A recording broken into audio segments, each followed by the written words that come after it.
नमस्कार मंडळी, मनीषा's किचनमध्ये तुम्हा सगळ्यांचं स्वागत आहे। आज आपण काय करूया, कांदा आणि टमाटरची चटणी बनवूया। तर मी इकडे 4 कांदे आणि 4 टमाटर छानसे बारीक कापून घेतलेले आहेत।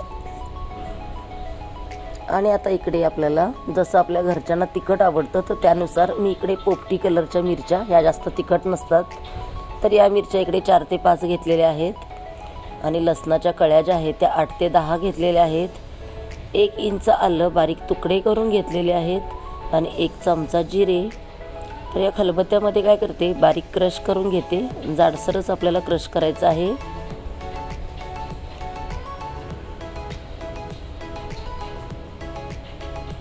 तर पाहू शकता इकडे आपलं हे क्रश करून झालेलं आहे। तर आपण काय करूया, गॅसवरती कढई ठेवूया।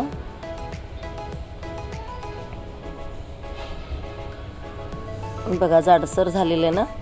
तर आता आपण काय करायचं, गॅसवरती कढई ठेवायची आणि 2 पळी 2 टेबलस्पून याच्यामध्ये काय करायचं, तेल घालायचं। तेल चांगलं तापत आलेलं आहे। आता याच्यामध्ये हिंग घालूया फोडणीसाठी। आणि जे आलं लसूण मिरची जे आपण ठेचलं होतं तर ते सगळं आता आपल्याला काय करायचं आहे, घालायचं आहे।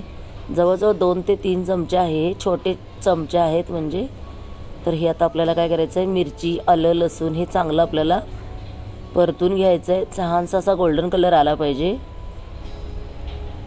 तर बघा छानसं हे सुद्धा परतलेलं आहे। आणि इकडे बघा हे 4 कांदे कापलेले आहेत। तर आता आपण कांदा घालूया आणि कांदा सुद्धा आपल्याला छानसा मऊ होईपर्यंत आणि थोडासा गोल्डन कलर येईपर्यंत आपल्याला काय करायचं आहे, परतून घ्यायचं आहे। तर कांदा टमाटरची जी चटणी आहे ना, अप्रतिम लागते, खूप छान लागते। जेवणाबरोबर तोंडी लावण्यासाठी हा एक उत्तम पर्याय आहे। 2 घास तुम्हाला जास्तच जाणार। आणि इकडे बघा 4 टमाटर सुद्धा मी कापून घेतलेले आहेत। आणि कांदा बघा आपला छानसा मऊ झालेला आहे, लाईट गोल्डन कलर असा आलेला आहे। आता आपण काय करूया, टमाटर घालूया आणि आता आपल्याला चवीनुसार याच्यावरती मीठ घालायचं आहे।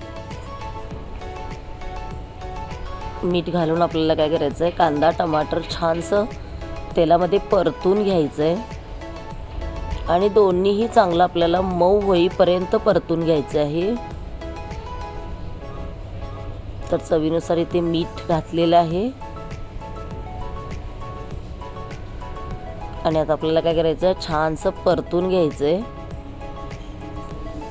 तुम्ही भात खा, चपाती खा किंवा भाकरी खा, कशाबरोबर ही तोंडी लावण्यासाठी हा उत्तम पर्याय आहे। आणि खूप छान लागते ही चटणी। 2 घास आपल्याला जास्तच जाणार।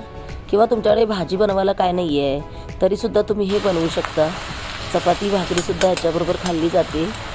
तर बघा कांदा आणि टमाटर खूप सुंदर असं मऊ झालेलं आहे। आणि 2 ते 3 चमचे मी काय केलेलं आहे, शेंगदाण्याचा जाडसर कूट जो होता तर तो घातलेला आहे। आणि आता आपण काय करूया, थोडीशी कलरसाठी 1 अर्धा चमचा आपण हळद घालूया। शेंगदाण्याचा कूट जो आहे तो आपल्याला जाडसरच घालायचा आहे, अजिबात बारीक कूट घालायचं नाही। शेंगदाण्याचे जाडसर जे असतं ते दाताखाली आल्यानंतर अप्रतिम लागतं, खूप चांगलं लागतं। शेंगदाणे आपले कुरकुरीत भाजलेले असतात आणि त्याच्यामध्ये जाडसर जो क्रश असतो तो दाताखाली आल्यानंतर अप्रतिम लागतो। आणि आता हळद घालून आपण परतलेलं आहे। आणि याच्यावरती आता कोथिंबीर जी आहे ती भुरभुरलेली आहे, कोथिंबीर घालून परत एकदा आपल्याला काय करायचं, एक वाफ काढायचे आणि परतून घ्यायचं आहे। आणि आता आपण गॅस बंद करायचा। गॅस बंद करून थोडंसं थंड होऊ द्यायचं।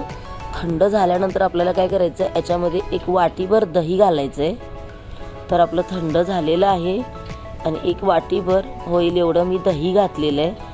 आणि दही घालून आता काय करायचं आहे, परत एकदा आपल्याला हे परतायचं आहे। छानसं दही मिक्स करून घ्यायचं आहे। तर ही जी टमाट्याची चटणी आहे तुम्ही भाकरी बरोबर खाऊ शकता, चपाती बरोबर खाऊ शकता। भाजी नसेल तरी सुद्धा आपण ही बनवू शकतो, किंवा भाजी असेल आणि तोंडी लावण्यासाठी सुद्धा बनवू शकतो।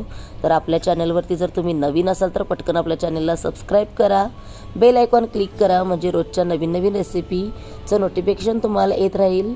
आणि लाईक करायला अजिबात विसरू नका, लाईक करणं अगदीच फ्री आहे।